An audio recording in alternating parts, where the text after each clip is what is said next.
Hello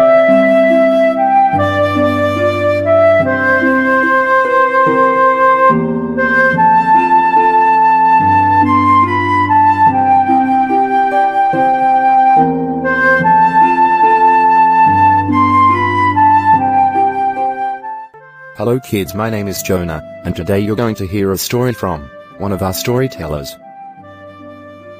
Storytime is a place where your children can hear plotagon characters read them all kinds of stories. All rights go to the owner or owners of the story you're about to hear today from one of our storytellers. Enjoy your story and have an awesome day. Goodbye.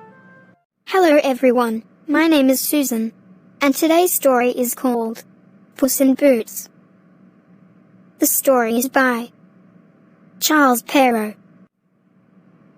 Once upon a time there was a miller who had 3 sons. When he died he left his mill to the eldest son, his ass to the second son, and his cow to the youngest, who had always been his favourite. The 2 eldest sons resolved to live together, but they would not let their brother live with them, because he had only a cat. So the poor lad was very sorrowful, and wondered what he should do to get his bread. While he was sitting thinking about it, Puss jumped up on the table, and touched him with her paw. "My dear master," she said, "do not fret. I will get your living for you. Only you must buy me a pair of boots and give me a bag." The miller's son had very little money, but he thought it such a wonderful thing to hear a cat talk that he could not refuse her request. So he took Puss to the shoemaker's, and got him to make her a very smart pair of boots, and then he gave her a nice large bag. The rabbit warren. Now, not far from the mill there was a rabbit warren, and Puss resolved to catch some rabbits for dinner. So she put some lettuce leaves and fine parsley into her bag, went into the warren, and held the bag very quietly open, hiding herself behind it. And little greedy rabbits, who knew no better, ran into it, to have a feast. Directly they were safe in, Puss pulled the string of the bag, and carried them off to her master. The miller's son killed them, and cooked one for dinner. But Puss took away the other, which was a very fine one, and hung it up for their next day's meal. But although their larder was thus provided, early the next day Puss took her bag and went again into the warren, and in the same manner caught 2 more fine young rabbits. But instead of carrying them home she walked to the king's palace and knocked at the door. Puss at the palace. The king's porter asked who was there. "I have brought a present to the king," said Puss. "Please let me see his majesty."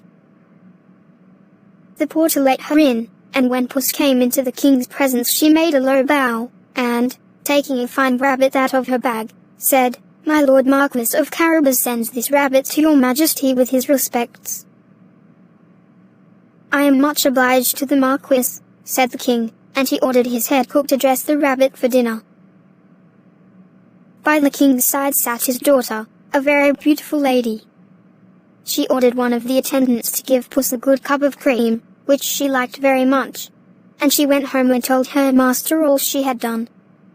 The miller's son laughed, but every morning Puss caught a rabbit, and carried it to the palace with the same message. The ogre. Now, in that country there lived a cruel ogre, who used to eat children, so everybody was afraid of him. But nobody could kill him, he was such a giant. One day Puss went to call on him. He received her civilly, for he did not care to eat cats, so Puss sat down, and began to talk. "I hear," she said, "great ogre, that you are so clever, that you can turn yourself into any creature you please." "Yes, so I can," said the ogre. "Dear me," said Puss, "how much I should like to see your aggression do it." Then the ogre, who liked to show how clever he was, turned himself into a lion, and roared so loudly that Puss was quite frightened, and jumped out of the way. Then he changed back into an ogre again. Puss praised him a great deal, and then said, "Can your aggression become a small animal as well as a large one?" "Oh, yes," said the vain ogre, and he changed himself into a little mouse. Directly Puss saw him in this form, she jumped at him and killed him on the spot. The Marquis of CARRABAS. Then Puss ran home and bade her master go and bathe in the river, and he should see what she would do for him. The miller's son obeyed, and while he was in the water, Puss took away all his clothes and hid them under a large stone. Now, the king's carriage came in sight soon after, just as Puss had expected, for he always drove in that direction, and directly she saw it, she began to cry very loudly, "Help, help, for my lord the Marquis of CARRABAS." The king put his head out, and asked what was the matter. "Oh, your majesty," said Puss, "my master the Marquis was bathing, and someone has taken away his clothes. He will catch the cramp and be drowned." Then the king ordered one of his attendants to ride back to the palace and get a suit of his own clothes for the Marquis, who had so often sent him gifts, he said. And when they were brought, Puss took them to her master, and helped him to dress in them. Puss frightens the reapers. The miller's son looked quite like a gentleman in the king's clothes, and when he went to thank his majesty for them, the king asked him to get into the coach and he would drive him home.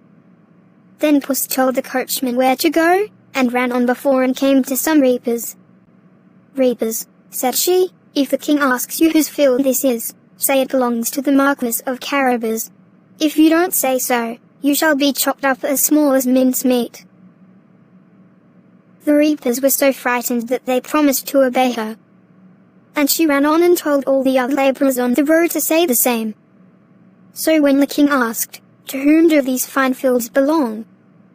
the reapers answered, "To the Marquis of CARRABAS." The herdsman said the same of the cattle, and the king, turning to the miller's son, said, "My lord, you have a fine property." But all had belonged really to the ogre, for it was to his castle the cunning cat had told the coachman to drive. The castle. At last the coach stopped at the ogre's castle, and Puss came out, and bowing very low, said, "Your majesty and the princess are welcome to the castle of my lord Marquis of CARRABAS." The king was delighted, for it was indeed a very nice castle, full of riches. They sat down to a great feast, which Puss ordered to be served, and the king was so pleased with the miller's son, and thought him such a good match for the princess, that he invited him to court, and in a little while gave him his daughter for his wife, and made him a prince. You may be quite sure that the miller's son was very grateful to Puss for his good fortune, and she never had to catch mice for her dinner any more, for dainty meat and the best cream were every day given to Puss in Boots. The end.